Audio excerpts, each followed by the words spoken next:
सिर्फ काउंटर करने के लिए उनको पढ़ते हैं, आपको किताबें पढ़ना पसंद है? यार मैंने किताबें पढ़ना मुझे वैसे ही पसंद है बचपन से। मैं ठीक है, बहुत मैं आपको बड़ा एक किताब बता रहा हूँ, ऑप्शन रीडर हूँ। सत्यार्थ प्रकाश, जो है कभी टाइम मिलेगा तो एक बार पढ़ लीजिएगा बस। पीडीएफ है आपके पास तो भेज दीजिएगा मुझे। पीडीएफ मैं आपको सेंड कर दे रहा हूँ। मैं बाथरूम रीडर हूँ, पहले बता दूं। कोई इशू नहीं, कोई धार्मिक किताब नहीं है, कोई धार्मिक किताब नहीं है वो। अच्छा, सत्यार्थ प्रकाश आपको थोड़ी सी धार्मिक लगेगी, आप उसको मत पढ़िए, आप न्याय दर्शन पढ़। दोनों की पीडीएफ भेज दे यार।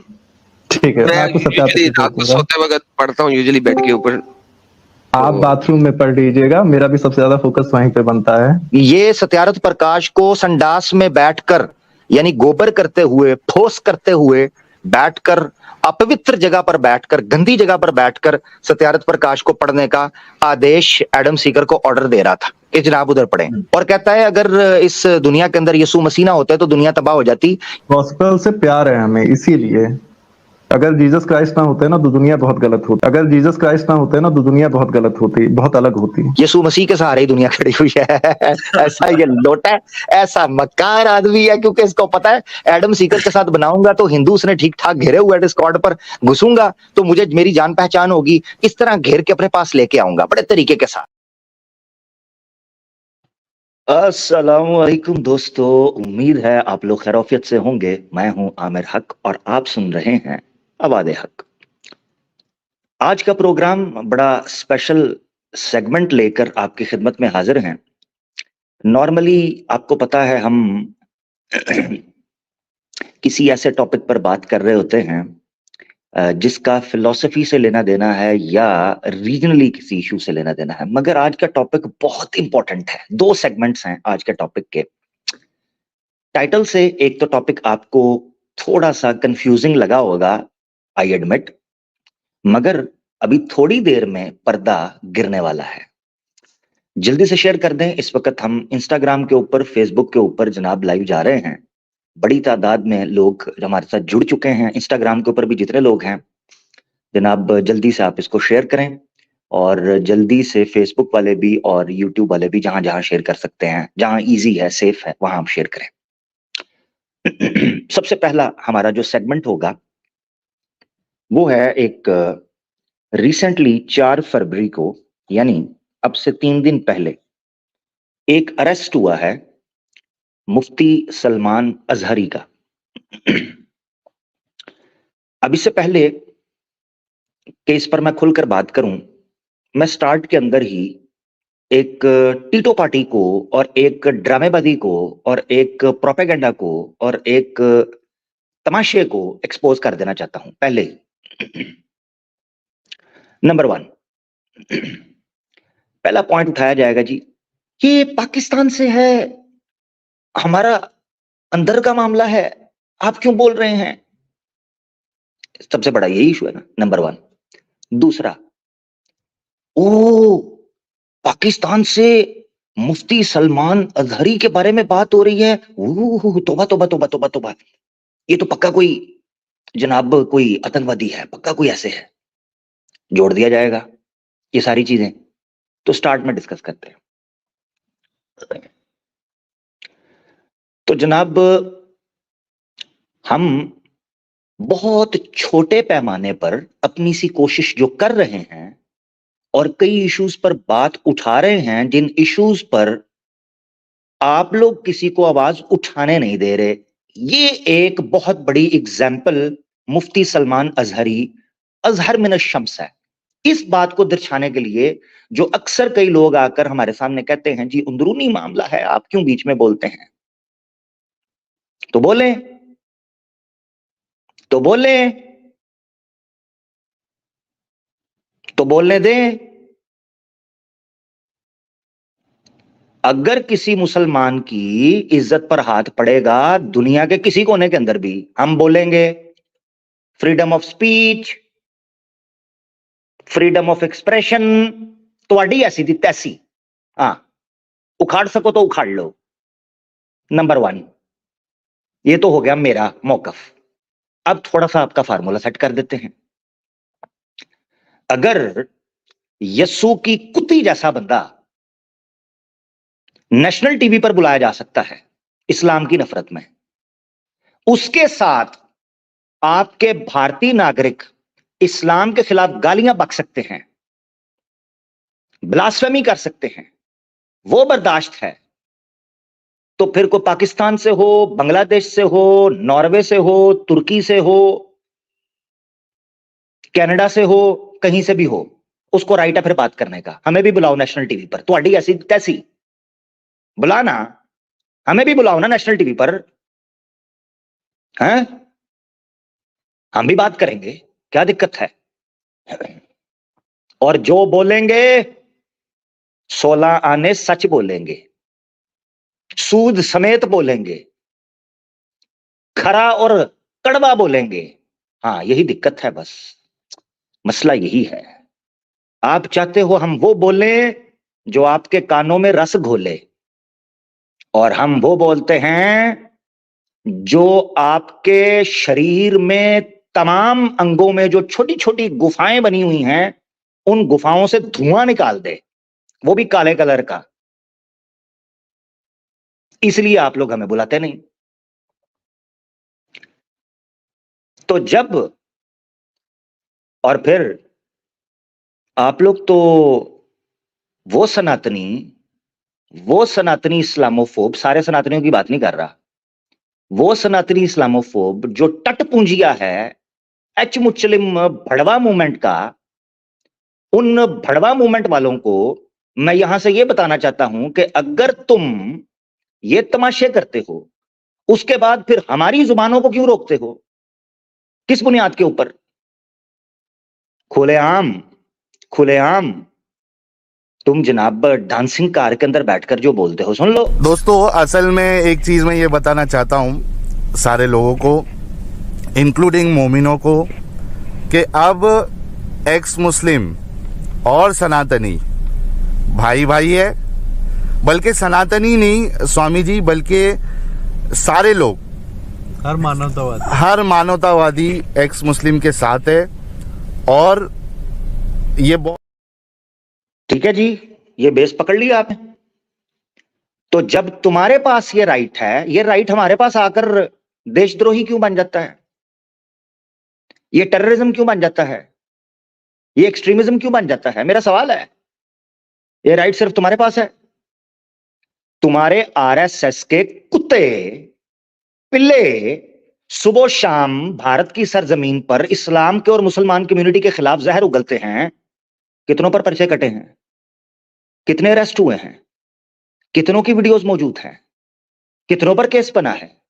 कितनों पर जनाब एटीएस पहुंची है यूनिफॉर्म्स और बूट कसकर, और 8-8 घंटे डिटेन कर रखा है? कितनों पर? और कहते हैं ए जनाब वो मुफ्ती सलमान अदरी की वीडियो आई है, वो कह रहे हैं कुत्तों का दौर है जी, कुत्तों का वक्त है, हमारा दौर आएगा। तो पहले मानो तुम कुत्ते हो, तभी तो गुस्सा बने। केस तो तब बनेगा ना जब तुम मानोगे कि तुम्हारा दौर है और तुम कुत्ते हो। या तो मानो, इसका मतलब है तुम्हें भी पता है कि कुत्ते तुम ही हो। भाई देखे, कम्युनिटी का नाम नहीं लिया, हाँ, नाम नहीं लिया किसी का, बस किसी को खुजली हुई है तिनके की। उन्होंने कहा कुत्तों का वक्त है, हमारा दौर आएगा। कुत्ते भौंकना शुरू हो गए। कुत्ते चढ़ गए। ओए ओए, जिस जगह पर कुत्ते खुले हों और पत्थर को बांधा जा रहा हो, वहां क्या न्याय की बात करते हो? क्या मानवता की बात करते हो? हैं? किस चीज की बात करते हो? किस भरमबाजी से बात करते हो? सुबह शाम मुसलमान शपथ ली जाती है, शपथ अग्निवीर की भर्ती की जाती है। हमें दिखता नहीं क्या? तुम मूर्ख हो, हम नहीं। हाँ, तुम इतिहास से भी अज्ञानी हो, हम नहीं। हम सब जानते हैं। और अक्सर मैं कहा करता हूं कि ना याद आए तो फिर तारीख के और आग को पलटो, बहुत से कारनामों के निशान हम छोड़ आए हैं। कहते हैं जी शायद निशान मिटा जाएंगे, और जिन्होंने निशान बनाए हैं उनको कैसे मिटाओगे? कमाल है यार, निशान तो मिटा दोगे, जिन नुफूसे कुदसिया ने वो निशान बनाए हैं, उनको कैसे मिटाओगे? निशान तो फिर डाल देंगे, कमाल है। निशान फिर डाल देंगे, ऐसी कैसी बात है, कमाल है। आतिल कल अय्यामुन उदाविलुहा बैनन नास, तर्जुमा करते रहो बैठकर। तो मुफ्ती सलमान अजहरी पर गुस्सा निकाल दिया। क्यों? पुरानी मुरासमत है ना। हाँ, तुम्हें याद हो कि ना, हम याद हो, हमें याद है सब जरा जरा। बारासिंगा, ओ बारासिंगा, एनडीटीवी का आर्टिकल है आपके सामने। हेट स्पीच के केस के ऊपर मौलाना मुफ्ती सलमान अजहरी साहब को अरेस्ट किया गया, जो कि उन्होंने पूरा कोऑपरेट किया और चले गए। अब यहां इशू है जिसको समझना है। इशू ये है कि एक बंदे को दिन दिहाड़े 12 बजे घुसकर 25 से 30 यूनिफॉर्म के अंदर आदमी, जबकि वो कोऑपरेट कर रहा है, उसको अरेस्ट करते हैं। उस पर धाराएं लगती हैं बड़ी, हेट स्पीच के ऊपर, या ये धारा लगती है कि उसने म्यूटनी करवाई है 2 रिलीजियस कम्युनिटी के अंदर। नाम नहीं लिया। किसी कुत्ते का नाम नहीं लिया, किसी कुत्ते की नस्ल नहीं बताई कि वो डग है, आवारा है, जहरीला है, कुतूरा है, कुत्ती का पुत्र है, ये नहीं बताया, बस कुत्तों का जिक्र था। अब सारे शुरू हो गए। अब किस किस को चेक करें दुम उठाकर, कि कौन कौन सी नस्ल का है, कौन सी का नहीं, कैसे चेक करें? भाई दुम उठानी पड़ेगी ना। दुम उठाते हैं तो बदबू ही बड़ी आती है तुम्हारे पिछवाड़ों से। क्योंकि धोना तो नसीब नहीं हुआ। काश मनुस्मृति पड़ी होती तो 8 बार 7-8 बार रगड़ कर धोना पड़ता, पिछवाड़े तुम्हारे छिल जाते और नीचे से हड्डियां निकल आती। धोना तो नसीब नहीं हुआ, और ऊपर से हीटेड पिछवाड़े, वो कैसे धुले? उसका जिक्र सेकंड सेगमेंट में आएगा। हाँ, अभी तो मैं वार्म अप कर रहा हूं, warm up, just opening up my self. अब 12 बजे एक बंदे को आपने अरेस्ट किया है मुंबई से, आप पहुंच गए अहमदाबाद, जूनागढ़ के अंदर रजिस्टर की गई है, आपने वहां पहुंचा दिया। ओ भाई, एक सेक्शन है 41A का नोटिस, वो नहीं दे रहे। क्यों? क्योंकि कानूनी कार्रवाई ना चल सके। एक बंदे को इलीगली डिटेन किया हुआ है 8 घंटे से, उनकी टीम आती है, वो आकर कहती है 41A का नोटिस दे। 41A का नोटिस क्या है ये समझना है आपने। आईपीसी के अंदर या दुनिया के किसी कानून के अंदर भी 41A का नोटिस बेसिक राइट होता है उस बंदे का जिसको अननेसेसरीली, अनयूजुअली अरेस्ट किया जाए। उसके अरेस्ट करने के बाद ये नोटिस इशू करना मैंडेटरी होता है पुलिस ऑफिसर्स के पास या जिस जगह पर उसको अरेस्ट किया गया है। पता है क्यों? ताकि पुलिस अननेसेसरी, इलीगल डिटेन ना कर सके किसी भी व्यक्ति को, किसी भी नागरिक को। ये उसका बेसिक ह्यूमन राइट है जो पीनल कोड उसको सेफ्टी देता है।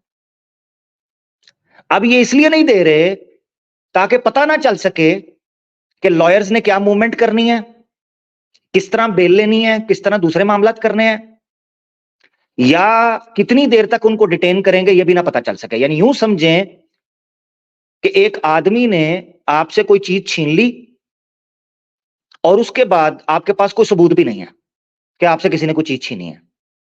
कैसे प्रूव करेंगे? ये 41A का नोटिस होता है जो द मोस्ट इंपॉर्टेंट है अरेस्ट होने के बाद, जो कि नहीं दिया गया। ये वजह है जिस वजह से वहां लोग इकट्ठे हुए और उन्होंने कहा कि अगर आपने अरेस्ट करना है, वो बंदा कोऑपरेट कर रहा है, आप प्रोसीजर को फॉलो करें।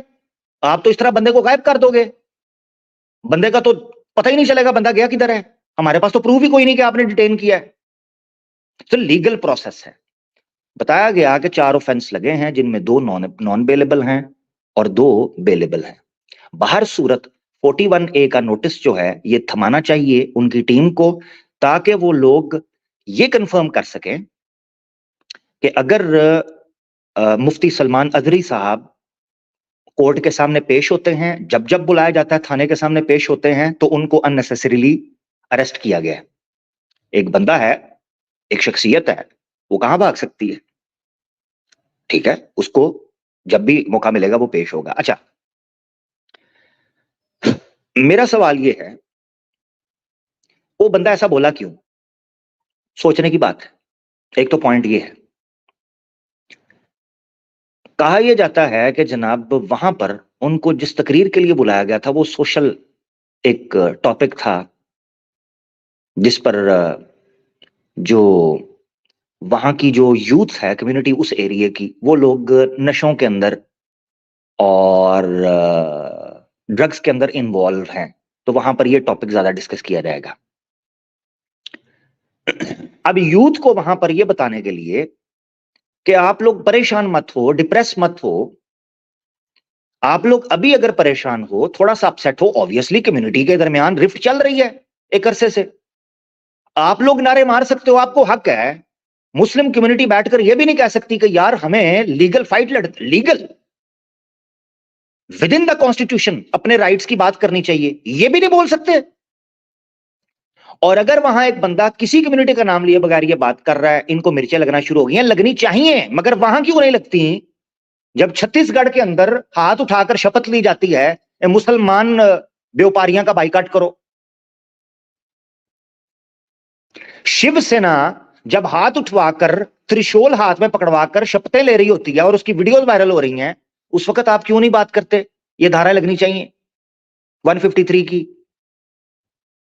उस वक्त एटीएस क्यों नहीं जागती?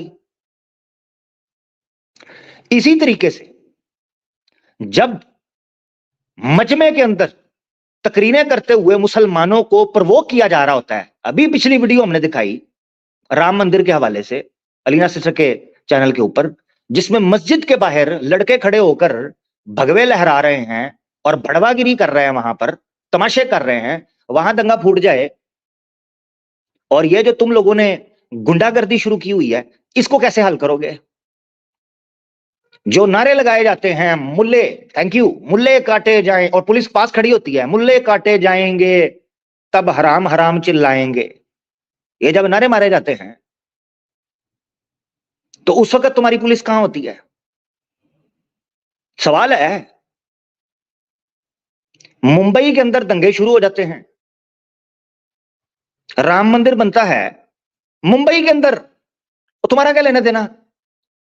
वहां जाकर मस्जिदों के आगे, मुसलमानों की दुकानों के आगे जाकर तमाशे कर रहे हैं, उस वक्त किधर होती है एटीएस? सवाल है। तो अब दो चीजों में से एक चीज है, या तो मुसलमान को भी बोलने का मौका मिले, या तो फिर लीगल तरीके से दोनों को चुप करवाया जाए। यह है इंसाफ।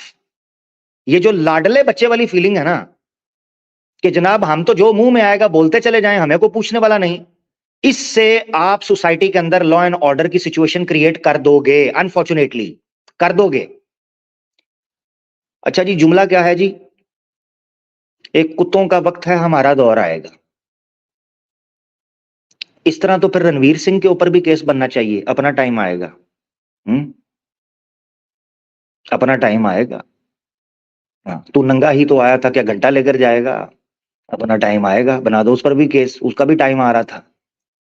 किसी का हाथ नहीं था सर पे, खुद पर पहुंचा अपनी मेहनत से मैं, हैं? उस पर भी डाल दो केस 153, भड़काऊ भाषण, अपना टाइम आएगा।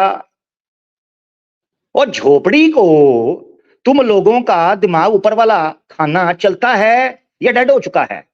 अगर कहते हो तो थोड़ा पेट्रोल छिड़काव करवाता हूं उसके ऊपर, ताकि होश तो आए, मशीनरी जाम हो गई है। अपना टाइम आएगा पर तपड़ चढ़ गई है। यार कमाल है, कमाल है, हैं? अब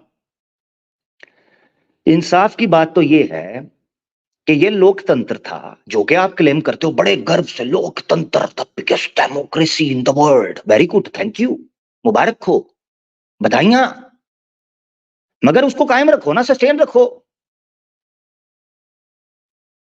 दूसरे देशों पर जुमले कसने से बेहतर यह है कि जो पास है उसमें मुस्लिम कम्युनिटीज को उनका बेसिक राइट दो, तभी ना तो तुम पूरा कर पाओगे उस सारी चीजों को जिनकी बेस पर बात करते हैं। अब उस पर चीखना शुरू कर दिया जी। क्यों पकड़ा? क्योंकि वो नौजवान की आवाज बंद रहा था। सबक, इबरत, ये इबरत बनाना चाहते हैं हर उस शख्स को जो इनके खिलाफ आवाज उठाए, जुल्म के खिलाफ आवाज उठाए। और वहां से एक दरगाह वाला उठा है, कश्ती केक की टोपी वाला। वो आकर कहता है जी ये तहरीक लब्बैक से ट्रेनिंग लेकर आया है। अच्छा, आजकल ना 3-4 किस्म के नाम बने हुए हैं। पहले उसको भेज दिया, मुफ्ती सलमान अदरी साहब को भेज दिया मिस्र के अंदर। ये जी मिस्र से पढ़ कर आए हैं, यानी मिस्र से जितने पढ़ कर आए हैं वो सारे के सारे दहशतगर्द हैं, सारे ही। सारों को बना दिया। कहते हैं जी मिस्र से पढ़ के आया है, अखवानुल मुस्लिमीन का लगता है। वेरी गुड, तो मिस्र से बाइकाट करो। यही अखवानुल मुस्लिमीन है, मोहम्मद मुर्सी हुकूमत बनाकर बैठा रहा। 51% वोट बैंक था अखवानुल मुस्लिमीन का। मैं पॉलिटिकल बात नहीं कर रहा हूं, मगर मैं ये कह रहा हूं कि जो आर्ग्यूमेंट्स पे, और ये कोई दूसरा नहीं कर रहा, ये दरगाह वाले कर रहे हैं, सो कॉल्ड मुसलमान, अपने मुसलमान भाई के बारे में। क्यों? ये थपंटू, रोकड़ा, बाप बड़ा ना भैया, सबसे बड़ा रुपया, दुनिया का मालो मता, कि हमारी गर्दन बच जाए। किस खुशफहमी में बैठे हो? किस खुशफहमी में? जी हमें आ जाएगा फंड। क्यों? क्योंकि थोड़ा बहुत ही तो अंतर है, क्या दिक्कत है?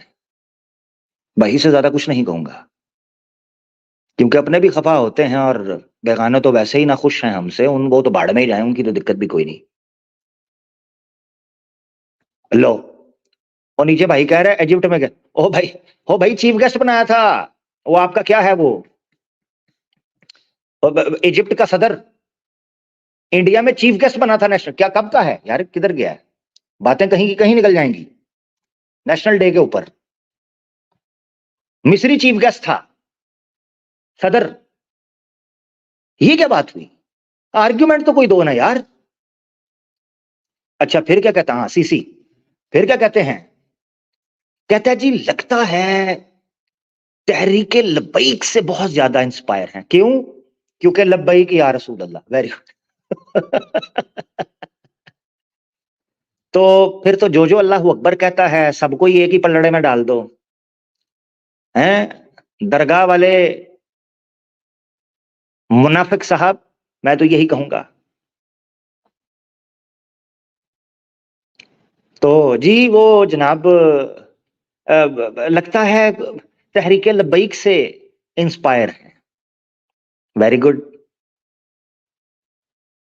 अच्छा तीसरी बात क्या की? अब सारे पॉइंट चेक करना। तीसरी बात की, कहता है ये इंडिया के अंदर हमास जैसा नेटवर्क बनाना चाहते हैं। तो ना बनाने दो, ना बनाने दो। सुन रहे हो? ना बनाने दो। खुद ही तो बोलते हो मक्की दौर, मक्की दौर, मक्की दौर। तो ना फिर हरकतें करो ना। मैं तो बात करूंगा कड़वी, जो शायद तुम्हारे पेटों में हजम ना हो पाए काफी दिन तक।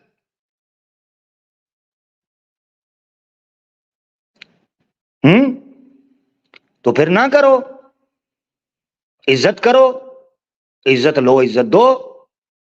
क्योंकि कानून फिर तुम्हारे लिए है तो फिर उनके लिए भी है, उनके लिए है तो तुम्हारे लिए भी है, दोनों के लिए है। उसूल की बात है।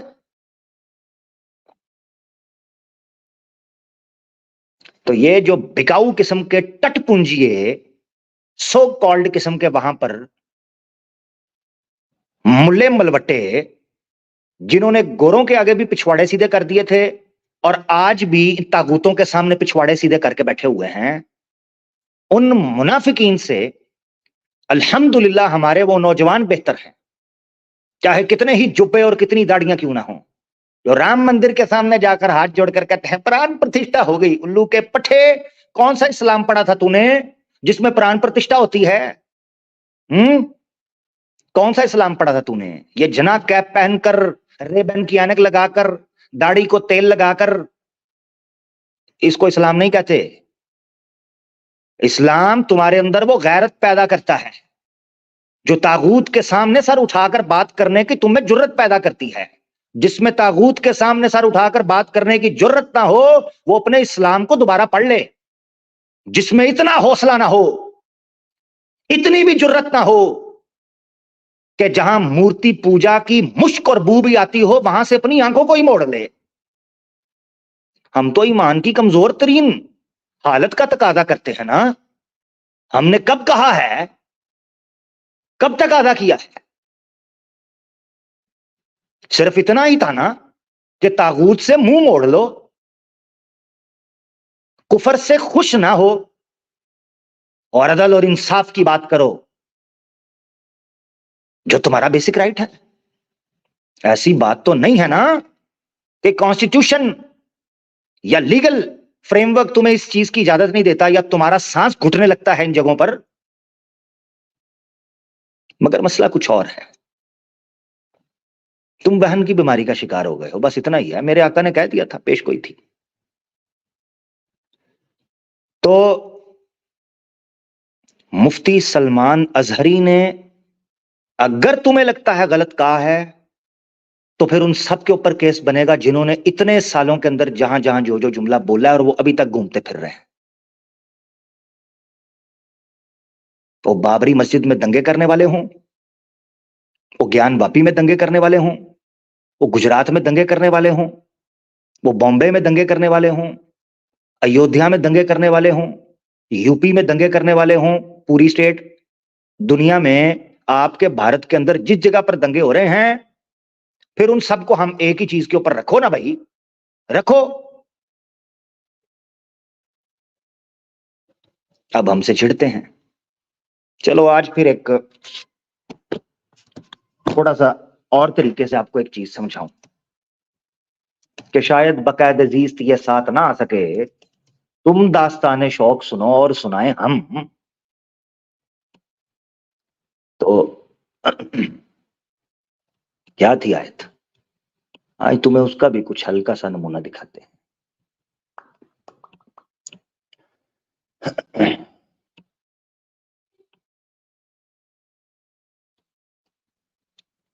तुम्हें दिखाते हैं कुरान की खूबसूरती भी, और दिखाते हैं कि कुरान ने कैसे समझाया है कि मुआशरे के अंदर अगर अमन और अमान रखना है। किधर गई है यार आयत? मुझे एकदम याद आई तो मैंने कहा आज उसको डिस्कस कर दूं फिर आपके साथ। रुकिएगा जरा। हैं एक मिनट, सॉरी। साथ रहिएगा। अगला सेगमेंट जो शुरू होने वाला है इसके बाद वो भी इंपॉर्टेंट है, मगर ये नुक्ता रखना इसको कंप्लीट करने के मुतरादिफ है।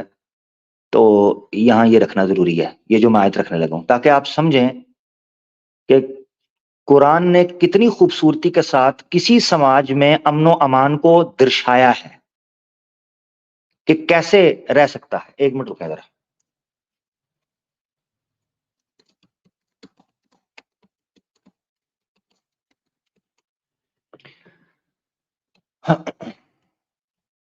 जी, आयत 40 ये आ गई हमारे सामने। ठीक है, तो ये मैं शेयर कर रहा हूं, इसको देखिएगा जरा। लो जी, आयत स्क्रीन के ऊपर। आज इसको थोड़ा और एंगल से समझते हैं। ठीक है जी, सूरह हज है, ये गौर से देखनी है। आज आपको एक नुक्ता समझा के जाता हूं इंशाल्लाह। ये सूरह हज है, आयत नंबर है 40। आयत नंबर 40 क्या लिखा है? औज़ बिल्लाहि मिनश शैतानिर रजीम।